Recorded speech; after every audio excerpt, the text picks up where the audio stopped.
नमस्कार मेरे प्यारे विद्यार्थियों। एक बार फिर मैं आपका हार्दिक स्वागत एवं अभिनंदन करता हूं सरोकार एग्री इंस्टीट्यूट के इस डिजिटल प्लेटफॉर्म पर।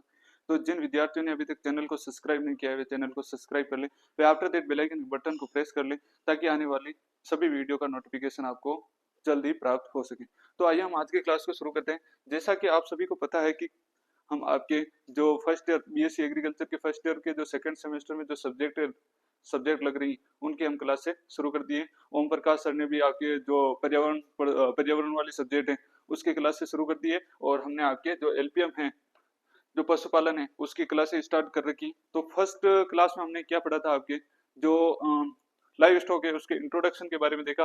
और आज की क्लास में हम देखेंगे आपके लेक्चर नंबर सेकंड में देखेंगे आपके reproduction in farm animals and poultry.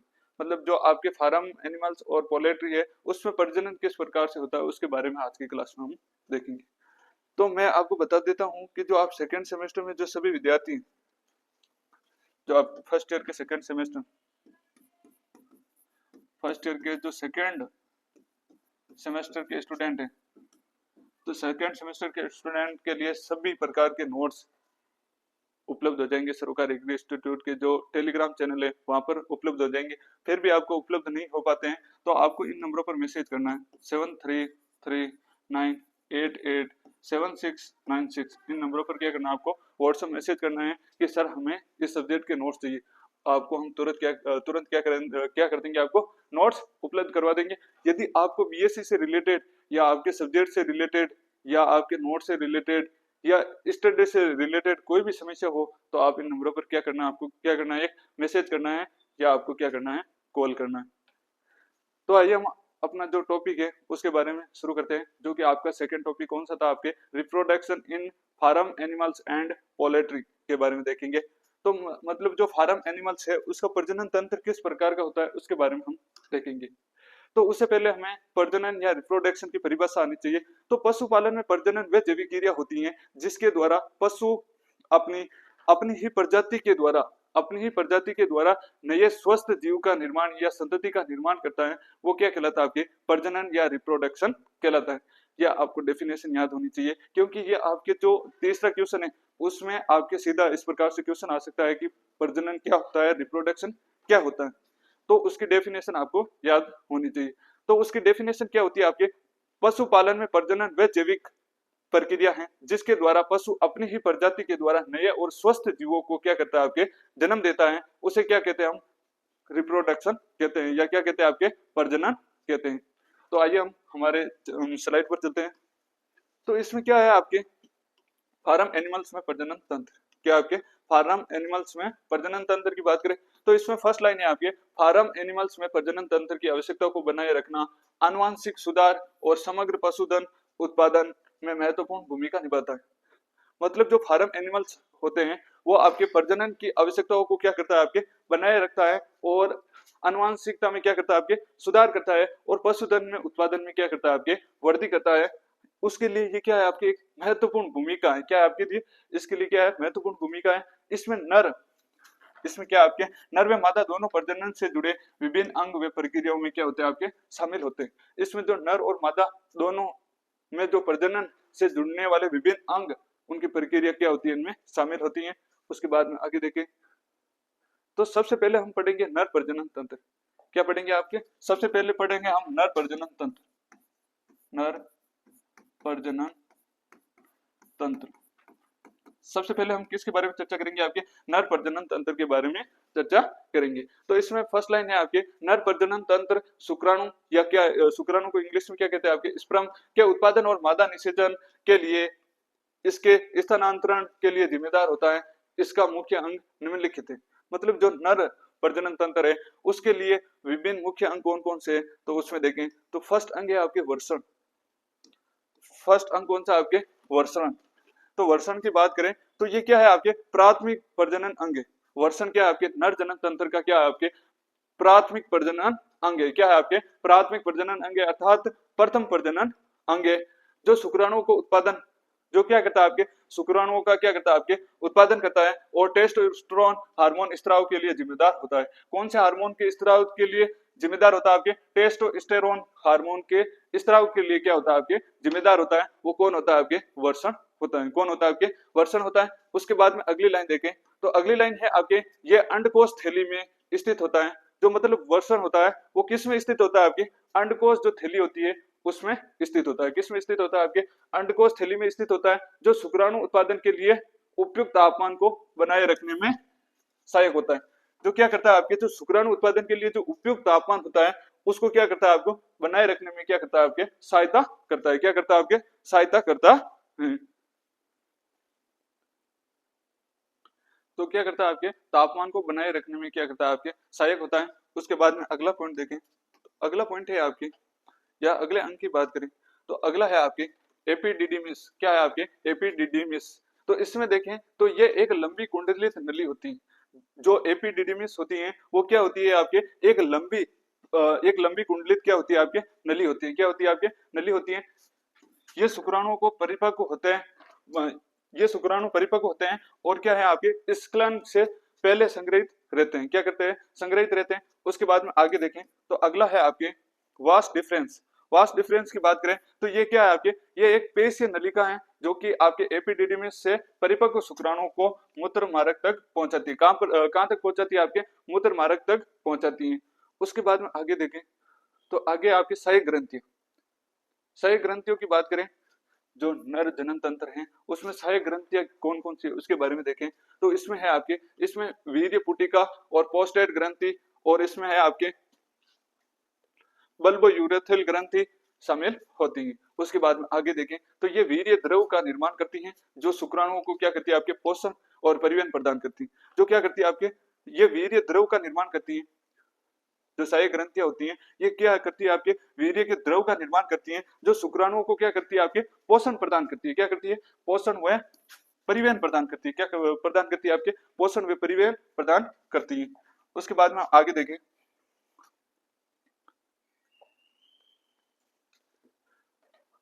Last अंग है जो कि कौन सा? आपके लिंग और मूत्र मार्ग। क्या आपके लिंग और मूत्र मार्ग के बारे में देखें तो इसमें क्या आपके लिंग या पेनिस एक महत्वपूर्ण अंग होता है जो कि शुक्राणुओं को मादा के भीतर स्थानांतरित करता है। जो पेनिस होता है वो महत्वपूर्ण अंग होता है जो शुक्राणुओं को क्या करता है? आपके मादा के भीतर क्या करता है? आपके स्थानांतरित करता है। किसके अंदर स्थानांतरित करता है? आपके मादा के अंदर स्थानांतरित करता है। उसके बाद में आगे देखें तो मूत्र मार्ग मूत्र और वीर्य दोनों को ले जाता है। जो आपके मूत्र मार्ग होता है वो मूत्र और वीर्य दोनों को क्या करता है? आपके ले जाने का कार्य करता है, लेकिन संभोग के दौरान ये केवल वीर्य को निष्कासित में कार्य करता है। मतलब जिस समय संभोग का समय चलता है उसमें केवल वीर्य का ही निष्कासित होता है, उस समय मूत्र का निष्कासन नहीं होता है। उसके बाद में आगे देखें तो हमने नर जनन जो आपके नर प्रजनन तंत्र है उसके बारे में हमने देख लिया। अब हम पढ़ेंगे आपके मादा प्रजनन तंत्र। कौन से पढ़ेंगे? आपके मादा प्रजनन तंत्र। मादा प्रजनन तंत्र क्या आपके मादा प्रजनन तंत्र। तो आपके इस प्रकार से सवाल आ सकता है कि नर व मादा प्रजनन तंत्र के विभिन्न अंगों का क्या कीजिए? आप वर्णन कीजिए। तो आपको इस प्रकार से लिखना है।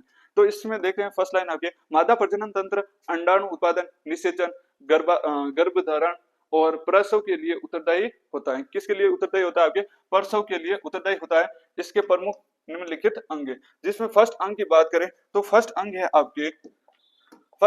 आपके अंडाशय। कौन सा है? आपके अंडाशय या ओवेरी के बारे में बात करें तो ये है क्या है? आपके प्राथमिक जनन अंग होता है।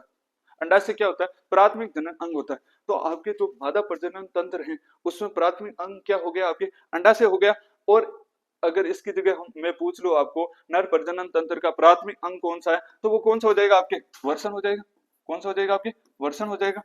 तो ये आपको ध्यान रखना है। तो इस प्रकार से आपके न्यू टाइम में भी क्वेश्चन आ सकता है कि मादा प्रजनन तंत्र का प्राथमिक अंग कौन सा है तो कौन सा? आपके अंडाशय। और इस प्रकार से पूछ ले कि नर प्रजनन तंत्र का प्राथमिक अंग कौन सा है तो वो कौन सा हो जाएगा? आपके वर्षण हो जाएगा। कौन सा हो जाएगा? आपके वर्षण हो जाएगा।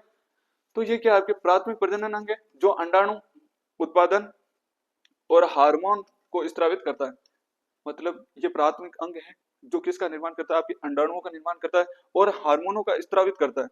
जैसे आपके जो नर प्रजनन तंत्र था तो उसमें टेस्टोस्टेरोन हार्मोन का स्त्राव हो रहा था, और इसमें किसका स्त्राव हो रहा है, आपके एस्ट्रोजन और प्रोजेस्टेरोन हार्मोन का स्त्राव होता है।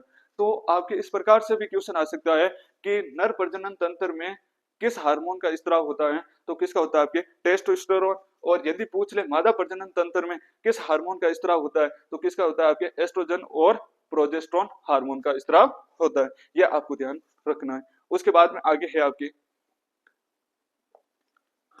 अंडवाहिनी। क्या आपके अंडवाहिनी की बारे में बात करें तो ये एक क्या होती है, आपके नलिका होती है। तो नाम से ही पता चल रहा है अंडवाहिनी, नाम से ही पता चल रहा है कि अंडवाहिनी क्या एक नलिका है जहाँ निषेचन की प्रक्रिया होती है, जहाँ पर क्या होती है, आपके निषेचन की प्रक्रिया होती है और निषेचित अंडाणु को गर्भाशय तक पहुंचाया जाता है। इसमें क्या होता है, आपके निषेचित जो अंडाणु है उनको कहां तक पहुंचाया जाता है, आपके गर्भाशय तक पहुंचाया जाता है। उसके बाद में अगला पॉइंट है आपके गर्भाशय। गर्भाशय के बारे में देखें तो यह एक स्थान है जहां भ्रूण या एम्ब्रियो मतलब भ्रूण को क्या कहते हैं, आपके एम्ब्रियो कहते हैं, आरोपित होता है और भ्रूण का विकसित पूर्ण से पूर्ण होता है, मतलब विकास पूर्ण रूप से होता है। उसके बाद में आगे देखें तो ये क्या है, आपके ये गर्भाशय के दौरान पोषण प्रदान करती है। मतलब ये गर्भाशय होता है, गर्भाशय के दौरान क्या करती है, आपके पोषण प्रदान करती है और भ्रूण का क्या करती है, आपके संरक्षण करती है। गर्भाशय क्या करता है, आपके भ्रूण का क्या करता है, आपके संरक्षण करता है। उसके बाद में आगे देखें गिरवा। गिरवा के बारे में देखें तो इसमें है आपके आगे कौन सा है, आपके गिरवा। तो इसके बारे में देखें तो ये एक क्या है, एक पेशीय संरचना होती है। गिरवा क्या है, आपके एक पेशीय संरचना है जो गर्भाशय और योनि के बीच में क्या करती है, आपके अवरोध का कार्य करती है। क्या करती है, आपके अवरोध का कार्य करती है। ये एक पेशीय संरचना है जो गर्भाशय और योनि के बीच में क्या करती है, आपके अवरोध का कार्य करती है। और यह एस्ट्रस मतलब आपके हीट पीरियड्स के दौरान शुक्राणुओं को प्रवेश और प्रसव के समय खुलती है। किसके समय खुलती है, आपके एक तो आपके शुक्राणु जिस समय प्रवेश करेंगे उस समय, और एक किसके समय, आपके प्रसव के समय आपके क्या करती है, ये गिरवा क्या करती है, आपके खुलती है। उसके बाद में योनि की बात करें तो योनि के अंदर देखिए हम तो ये क्या आपके ये मैथुन अंग है। क्या है, आपके मैथुन अंग है जहां पर प्राकृतिक मैथुन के दौरान वीर्य का क्या होता है, आपके वीर्य संचित होता है। क्या होता है, आपके वीर्य संचित होता है। उसके बाद में आगे देखें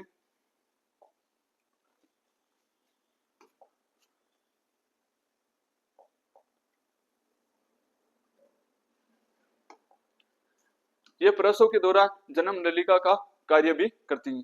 ये क्या करती है, आपके प्रसव के समान, अर्थात मतलब पशु जिस टाइम ब्याता है उसके दौरान क्या करता है, आपके जन्म नलिका के रूप में यह क्या करता है, आपके कार्य करता है। उसके बाद में थर्ड पॉइंट की बात करें तो थर्ड पॉइंट है आपके फार्म जानवरों में एस्ट्रस चक्र के बारे में देखते हैं। एस्ट्रस चक्र को हिंदी में क्या कहते हैं, आपके मध्य चक्र। क्या कहते हैं, आपके मध्य चक्र के बारे में हम क्या करेंगे, अब चर्चा करेंगे, अर्थात एस्ट्रस साइकिल के बारे में चर्चा करेंगे। तो आपके एस्ट्रस चक्र मादा जानवरों के प्रजनन चक्र की क्या है, आपके अवस्था है जो ये निर्धारित करता है कि कब गर्भाधान कर सकती है। मतलब जो गाय होती है वो कब गर्भाधान कर सकती है।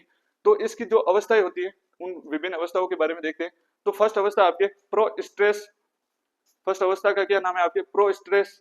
इसमें देखते हैं तो ये क्या है, आपके कूपिक वृद्धि शुरू होती है इसमें, और ये क्या आपके एस्ट्रोजन स्तर को क्या करती है, आपके बढ़ाती है। उसके बाद में दूसरी अवस्था है वो कौन सी, आपके एस्ट्रस होती है, जिसमें मादा मैथुन के लिए तैयार होती है। किसके लिए तैयार होती है, आपके मादा मैथुन के लिए तैयार होती है, और अंडो उत्सर्जन होता है। क्या होता है, आपके अंडो उत्सर्जन होता है। उसके बाद में अगला है तीसरी अवस्था की बात करें तो ये क्या आपके मेटा एस्ट्रस। क्या आपके मेटा एस्ट्रस के बारे में देखें तो इसमें क्या आपके कॉर्पस लेट्यूम विकसित होती है, जो कि क्या आपके प्रोजेस्टेरोन स्तर को क्या करती है, आपके बढ़ाती है।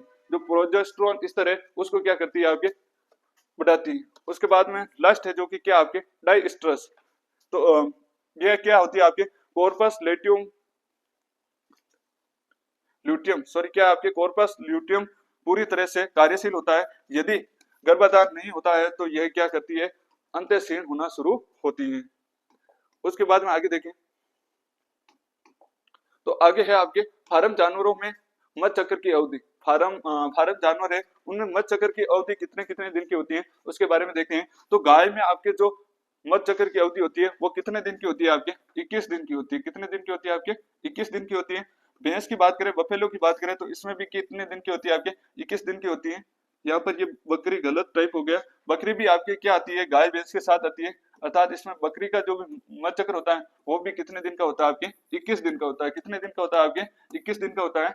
भेड़ की बात करें तो भेड़ में कितने दिन का होता है आपके, 16.5 या 17 दिन का होता है। कितने दिन का होता है आपके, 16.5 या 17 दिन का होता है। उसके बाद में देखिए घोड़ा, घोड़े की बात करें तो घोड़ा का जो मत चक्र है वो कितने दिन का होता है आपके, 21 दिन का होता है। कितने दिन का होता है आपके, 21 दिन का होता है। और सुअर की बात करें तो सुअर का जो मध्य चक्र होता है वो भी कितने दिन का होता है आपके, 21 दिन का होता है। कितने दिन का होता है आपके, 21 दिन का होता है।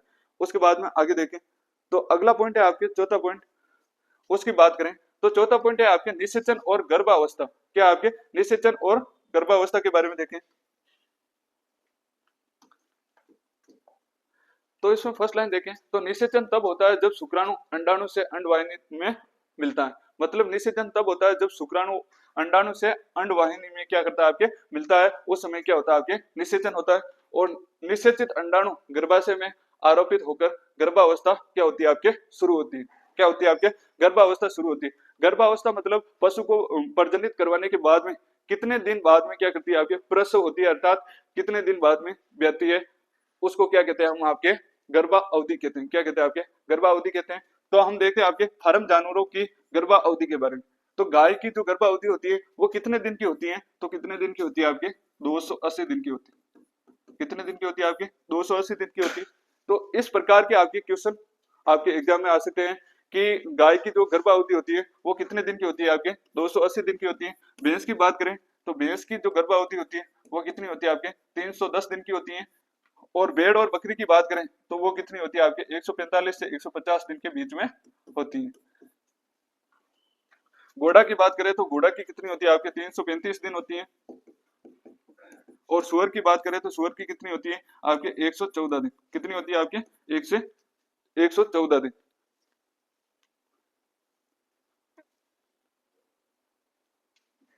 अगला है जो कि आपके क्या है, रिप्रोडक्टिव सिस्टम, प्रजनन, रिप्रोडक्टिव सिस्टम अर्थात क्या है आपके प्रजनन तंत्र, किसमें आपके पोल्ट्री मुर्गियों के बारे में देखेंगे।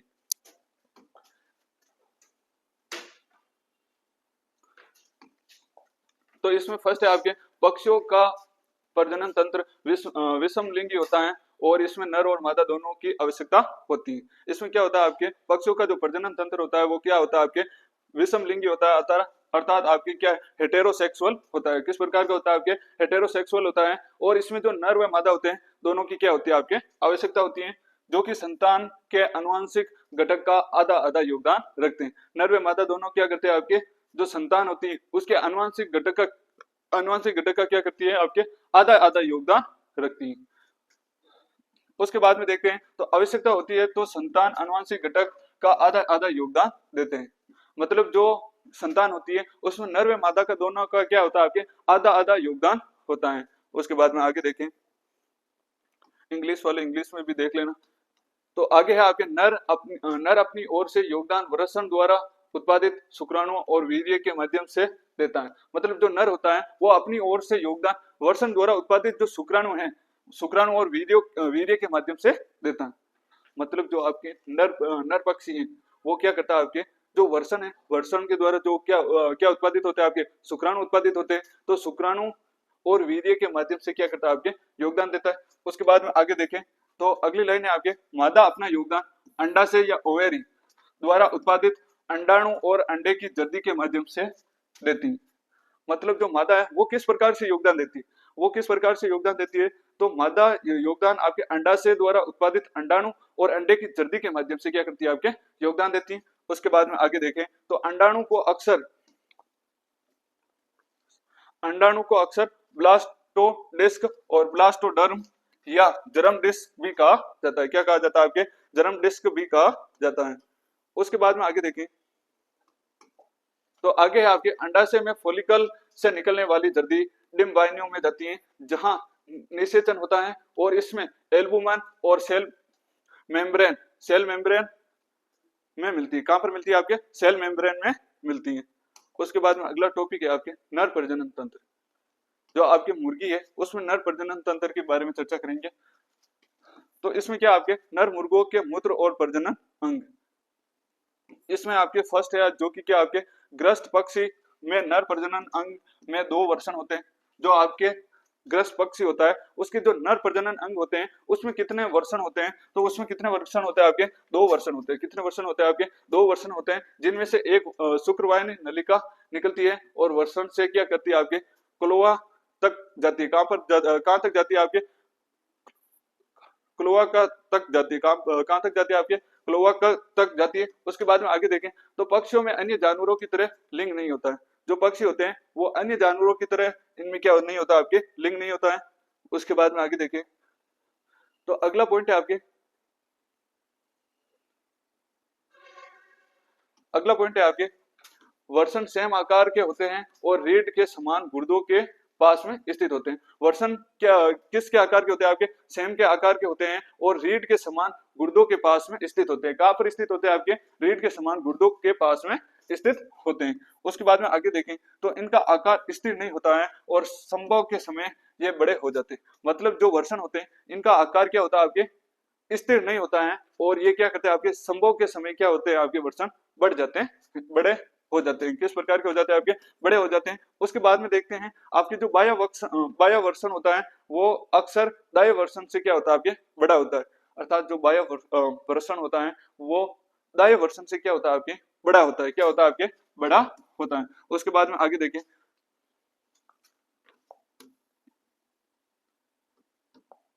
आगे है आपके प्रत्येक वर्षण के अंदर एक छोटा चपटा क्षेत्र होता है जिसे स्तनधारियों में क्या स्तनधारियों एपिडेडिमिस के समक्ष माना जाता है। किसके समक्ष माना जाता है आपके एपिडेडिमिक्स के समक्ष माना जाता है। उसके बाद में आगे देखें तो शुक्र वाहिनियों को इसे चपटे सेक्टर से शुरू होती है। किस सेक्टर से शुरू होती है आपके चपटे सेक्टर से शुरू होती है।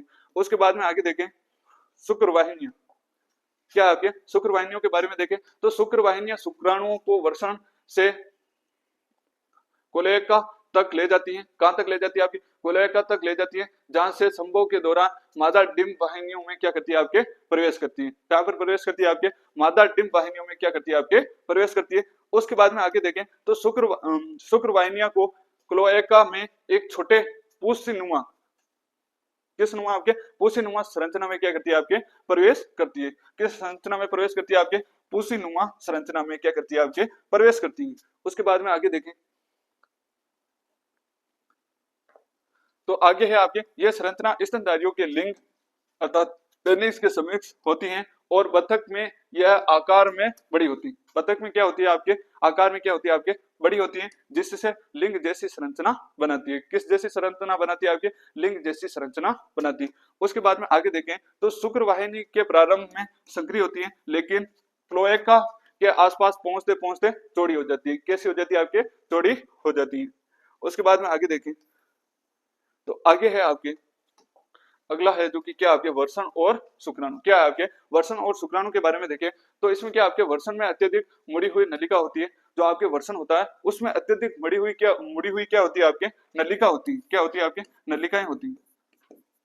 अत्यधिक मुड़ी हुई क्या होती है आपके नलिकाएं होती है जिन्हें वर्षण नलिकाएं कहा जाता है। जिन्हें क्या कहा जाता है आपके वर्षण नलिकाएं कहा जाता है। क्या कहा जाता है आपके वर्षण नलिकाएं कहा जाता है। उसके बाद में आगे देखें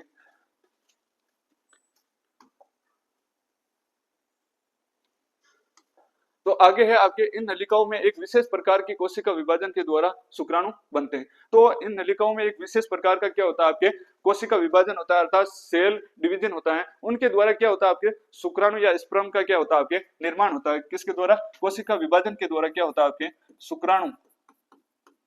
शुक्राणु या क्या होता है आपके स्पर्म का क्या होता है आपके निर्माण होता है। क्या होता है आपके निर्माण होता है। यह आपको ध्यान रखना है। उसके बाद में आगे है आपके शुक्राणु भ्रूण के निर्माण के लिए आवश्यक कुल गुणसूत्रों का आधा भाग लेते हैं। मतलब जो शुक्राणु या भ्रूण के निर्माण के लिए जो आवश्यक कुल गुणसूत्र है उसमें आधा हिस्सा कौन रखते हैं आपके कौन रखते हैं आपके शुक्राणु रखते हैं। कौन रखते हैं आपके शुक्राणु रखते हैं। उसके बाद में शेष आधे गुणसूत्र माता द्वारा प्रदान किए जाते हैं। किसके द्वारा प्रदान किए जाते हैं आपके माता द्वारा प्रदान किए जाते हैं। यह आपको ध्यान रखना है। उसके बाद में आगे आपके नर द्वारा उत्पादित वीर्य में एक घन मिलीमीटर औसतन 3 से 5 मिलियन शुक्राणु होते हैं। कितने मिलियन शुक्राणु होते हैं आपके 3 से 5 मिलियन शुक्राणु होते हैं। उसके बाद में आगे देखें आगे आपके सूक्ष्मदर्शी के तहत पक्षी शुक्राणु को एक लंबी नुकीली सिरे और लंबी पूंछ वाले देखा जा सकता है। उसके बाद में आगे देखें तो इसमें क्या आपके वर्षण एंड्रोजन नामक हार्मोन से उत्पन्न करते हैं। जो वर्षण होते हैं वो क्या करता है आपके एंड्रोजन नामक हार्मोन भी क्या करता है आपके उत्पन्न करता है, क्या करता है आपके उत्पन्न करते हैं, और जो द्वितीयक यौवन लक्षणों के विकास को प्रभावित करते हैं, जैसे कलंगी का विकास नर व्यवहार और संभोग के द्वारा होता है। उसके बाद में आगे देखें तो हमने नर प्रजनन तंत्र के बारे में देख लिया, जो आपके मुर्गियों या पक्षियों में जो नर प्रजनन तंत्र होता है वो किस प्रकार का होता है उसके बारे में हमने देख लिया। अब हम पढ़ेंगे आपके मादा प्रजनन तंत्र के बारे में। किसके बारे में पढ़ेंगे आपके मादा प्रजनन तंत्र के बारे में, मादा प्रजनन तंत्र के बारे में। तो इसमें क्या आपके ग्रस्त पक्षियों में मादा प्रजनन तंत्र अंडाशय और उसकी सहायक डिंब वाहिनियों द्वारा क्या होती, डिंब वाहिनियां क्या होती है आपके शामिल होती हैं। उसके बाद में आगे देखें आगे क्या आपके चूजे के मादा भ्रूण में दोनों प्रजनन अंग होते हैं। मतलब चूजे के मादा भ्रूण में दो प्रजनन अंग होते हैं। कितने होते हैं आपके दो प्रजनन अंग होते हैं, लेकिन इनमें से केवल बाह्य जीवित रहता है और अंडे का उत्पादन करने के लिए परिपक्व होता है। मतलब जो आपके चूजे के मादा भ्रूण में कितने प्रजनन तंत्र होते हैं आपके दो प्रजनन तंत्र होते हैं, लेकिन इसमें से केवल बाह्य क्या होता है आपके जीवित रहता है और अंडे का क्या करता है आपके उत्पादन करने के लिए परिपक्व होता है, और जो दाया होता है वो क्या होता है अजीवित होता है। उसके बाद में आगे देखें तो एकमात्र जीवित अंडा से पेट की गुहा में गुर्दे के समान स्थित होता है और गुहा की दीवार से मजबूती से क्या होता है आपके जुड़ा होता है। उसके बाद में इसके फर्स्ट अंग की बात करें, प्राथमिक अंग कौन सा है उसके बारे में देखें तो वो क्या आपके अंडा या ओवेरी, क्या आपके ओवेरी। इसके बारे में देखें तो इसमें क्या आपके अंडा देने वाली मुर्गी का अंडा से विकसित हो रही जर्दियों या अंडाणुओं का एक समूह होता है। उसके बाद में आगे देखें तो अंडाणु अंडाशय से एक पतली झिल्ली के द्वारा जुड़े रहते हैं, जिसे क्या कहते हैं आपके फॉलिकल कहा जाता है। क्या कहा जाता है आपके फॉलिकल कहा जाता है। उसके बाद में आगे देखें तो आगे है आपके अंडाणु जर्दी की सतह पर दिखाई देने वाले छोटे सफेद धब्बे में स्थित होता है। मतलब जो अंडाणु होता है वो जर्दी की सतह पर दिखाई देने वाले छोटे सफेद धब्बे होते हैं। किस प्रकार के होते हैं आपके छोटे सफेद धब्बे होते हैं, छोटे सफेद धब्बे होते हैं, धब्बे स्थित होते हैं, यह आपको ध्यान रखना। उसके बाद में आगे है आपके जर्दी में भोजन और जल होता है, जो कि क्या होता है आपके विकसित हो रहे भ्रूण को क्या करते हैं आपके पोषण प्रदान करते हैं। जो विकसित हो रहा मतलब जो जर्दी में जो भोजन और जल होता है, जो विकसित हो रहे भ्रूण को क्या करते हैं आपके पोषण प्रदान करते हैं। क्या करते हैं आपके विकसित हो रहे भ्रूण को क्या करते हैं आपके पोषण प्रदान करते हैं। क्या प्रदान करते हैं आपके पोषण प्रदान करते हैं। उसके बाद में आगे देखें जब फॉलिकल स्टेग्मा नामक रेखा के साथ फटता है तब जर्दी बाहर निकलती है। क्या होती है आपके जर्दी बाहर निकलती है। उसके बाद में आगे देखें ऐसे कई फॉलिकल्स होते हैं, लेकिन इनमें केवल कुछ ही परिपक्व होकर अंडा उत्पादन करने में क्या होते हैं आपके सक्षम होते हैं। अंडा उत्पादन करने में क्या होते हैं आपके सक्षम होते हैं। उसके बाद में हम नेक्स्ट लाइन के बारे में चर्चा करें तो नेक्स्ट लाइन है आपके जब मुर्गी अंडे देने की अवस्था में होती है तो उसे अंडा से सक्रिय रहता है। मतलब जब मुर्गी होती है वो अंडे देने की अवस्था में होती है उस समय क्या होता है आपके अंडा से क्या होता है आपके सक्रिय होता है। क्या होता है आपके सक्रिय होता है। क्या होता है आपके सक्रिय रहता है। उसके बाद में आगे देखें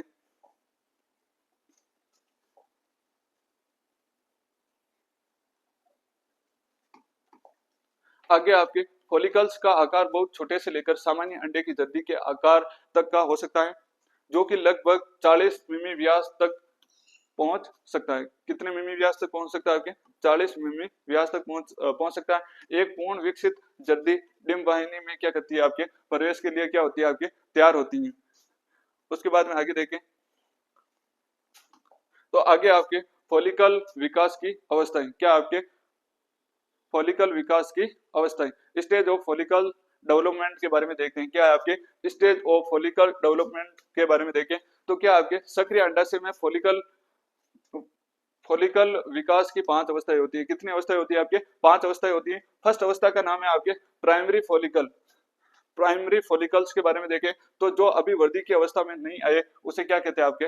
प्राथमिक फॉलिकल्स कहते हैं। उसके बाद में सेकंड है आपके ग्रोविंग फॉलिकल्स के बारे में देखें तो विकसित होते हुए फॉलिकल्स के बारे में देखें जो धीरे धीरे परिपक्व हो रही है उसे क्या कहा जाता है आपके? विकसित होते हुए फॉलिकल्स कहा जाता है। उसके बाद में आगे क्या आपके मैच्योर फॉलिकल्स के बारे में देखते हैं। परिपक्व फॉलिकल्स के बारे में देखें जो अंडाशय से निकलने के लिए तैयार होते हैं। जो क्या होते हैं आपके? अंडाशय से निकलने के लिए तैयार होते हैं, उन्हें क्या कहते हैं आपके? परिपक्व फॉलिकल्स कहते हैं। उसके बाद में आगे है आपके मुक्त फॉलिकल्स के बारे में देखें तो जिससे अंडाणु निकल चुका होता है उसे क्या कहते हैं आपके? मुक्त फॉलिकल्स कहा जाता है। उसके बाद में लास्ट है जो कि क्या आपके अपघटित फॉलिकल्स के बारे में देखें तो जो कुछ समय पहले ही अंडाणु से क्या होते हैं आपके? मुक्त कर चुके होते हैं, उसे क्या कहते हैं आपके? अपघटित फॉलिकल्स कहा जाता है। उसके बाद में आगे देखिए जर्दी का निर्माण। तो एक जर्दी को अत्यंत छोटे आकार के सामान्य आकार तक विकसित होने में लगभग 10 दिन लगते हैं। मतलब जो अंडे की जो जर्दी होती है उनको अत्यधिक छोटे आकार से सामान्य आकार तक विकसित होने में कितने दिन का समय लगता है आपके? 10 दिन का समय लगता है। कितने दिन का समय लगता है आपके? 10 दिन का समय लगता है। जर्दी का विकास पीली और सफेद की बारी बारी से परत बनने से होता है। कैसे होता है आपके? जो सफेद जर्दी होती है उसे बारी बारी से क्या बनती है? पतली पतली परत बनती है, उससे क्या होता है आपके? जर्दी का निर्माण होता है। उसके बाद में आता है आपके पीली जर्दी दिन के समय बनती है, जबकि सफेद जर्दी होती है वो क्या होती है आपके? रात के समय बनती है। मतलब जो आपकी पीली जर्दी होती है और एक क्या होती है आपकी? सफेद जर्दी। तो पीली जर्दी होती है वो क्या होती है आपके? दिन के समय बनती है और सफेद जर्दी होती है वो क्या होती है आपके? रात के समय जमती है या जमा होती हैं। उसके बाद में आगे देखें तो इसी कारण उबलते हुए अंडे की जर्दी को काटने पर पीली और सफेद परत दिखाई देती है। मतलब इसी कारण जो उबलते हुए अंडे होते हैं, उबलते हुए अंडे की जो जर्दी होती है, जर्दी को काटने पर आपको क्या होगा? पीली और सफेद परतें दिखाई देती हैं। उसके बाद में आगे देखें तो जर्दी एक झिल्ली से घिरी रहती है जिससे वेटलाइन झिल्ली कहा जाता है। क्या कहा जाता है आपके? वेटलाइन झिल्ली कहा जाता है। उसके बाद में आगे देखें डिप वाहिनियों के बारे में चर्चा करें तो डिप वाहिनियां एक लंबी नलिका होती है। क्या होती है आपके? डिप वाहिनियां एक क्या होती है आपके? लंबी नलिका होती है जो अंडाशय से क्लोएका तक फैली होती है। कहां तक फैली होती है आपके? क्लोएका तक फैली होती है। और ये क्या होती है आपके? 5 भागों में विभाजित होती है जिनमें प्रत्येक अंडे के निर्माण में एक विशिष्ट कार्य करती है। क्या करती है आपके? प्रत्येक जो अवस्थाएं होती है वो क्या करती है आपके? अंडे निर्माण में एक विशिष्ट कार्य करती है। उसके बाद में देखते हैं फर्स्ट अवस्था देखते हैं आपके इन इनफेर्टिबुलम की बात करें तो इसमें क्या होता है? निषेचन का स्थान होता है। उसके बाद में देखते हैं आपके मैग्नम की बात करें तो मैग्नम में आपके क्या होता है? एल्बुमेन का निर्माण होता है। किसका निर्माण होता है आपके?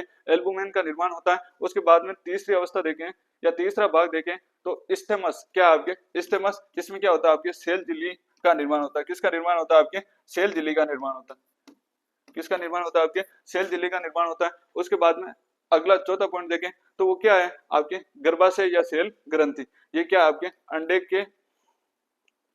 अंडे के खोल का निर्माण करती है। क्या करती है आपके? सेल ग्रंथि होती है वो क्या करती है आपके? अंडे के खोल का निर्माण करती है। उसके बाद में आगे देखें योनि या वेजाइना के बारे में देखें तो अंडे को क्लोएका की ओर भेजती है। किसकी ओर भेजती है आपके? क्लोएका की ओर भेजती है। उसके बाद में आगे देखें तो आगे आपके डिम्ब वाहिनी के भाग जो हमने अभी ऊपर पढ़े थे वही है। इनफेडिबुलम के बारे में देखें तो ये क्या है आपके? अंडाणु को क्या करती है आपके? पकड़ता है। क्या करता है आपके? पकड़ता है। और ये क्या करता है आपके? यहाँ पर क्या होता है आपके? यही होता है आपके निषेचन की प्रक्रिया होती है। उसके बाद में सेकंड देखें, सेकंड भाग की बात करें तो सेकंड भाग है आपके मैग्नम। मैग्नम में यहाँ क्या होता है आपके? अंडे के एल्बुमेन का 40% भाग उत्पन्न करता है। क्या करता है आपके? 40% से अधिक भाग क्या करता है आपके? मैग्नम उत्पन्न करता है। उसके बाद में देखते हैं स्टेमस। स्टेमस में देखें तो ये कुछ एल्बुमेन और सेल मेम्ब्रेन उत्पन्न करती है। क्या करती है? आपके सेल मेम्ब्रेन उत्पन्न करती है। उसके बाद में आगे देखें तो गर्भाशय या सेल ग्रंथि के बारे में देखें तो ये क्या करती है? आपके अंडे का जो खोल है वो क्या करती है? आपके बनाती है और एल्बुमिन का 40% भाग क्या करती है? आपके उत्पन्न करती है। उसके बाद में लास्ट बात करते हैं तो योनिया वेजाइना के बारे में देखें तो ये क्या होती है? आपके अंडे की बाहरी परत बनाती है और अंडे को बाहर निकालने में क्या करती है? आपके सहायता करती है। क्या करती है? आपके सहायता करती है। तो आज की क्लास में हमने आपके रिप्रोडक्शन के बारे में देखा है, जो आपके एनिमल्स क्या आपके एनिमल्स इन फार्म मतलब आपके रिप्रोडक्शन इन फार्म एनिमल्स और पोल्ट्री के बारे में हमने आज क्या किया आपके इस क्लास में चर्चा की है। और यदि आपको किसी प्रकार के नोट्स की आवश्यकता हो तो आपको मैंने इन नंबरों पर मैसेज का बोल दिया है, आप इन नंबरों पर मैसेज कर देना किसी भी प्रकार के नोट्स की आवश्यकता हो, एग्रीकल्चर बीएससी से रिलेटेड कोई भी प्रॉब्लम हो तो इन नंबरों पर आप क्या कर सकते हो? मैसेज कर सकते हो। और इस क्लास को अपने दोस्तों के साथ ज्यादा से ज्यादा शेयर करना ताकि वो भी इस क्लास का ज्यादा से ज्यादा लाभ उठा सके। तो अब हम मिलते हैं नेक्स्ट वीडियो में, तब तक के लिए धन्यवाद।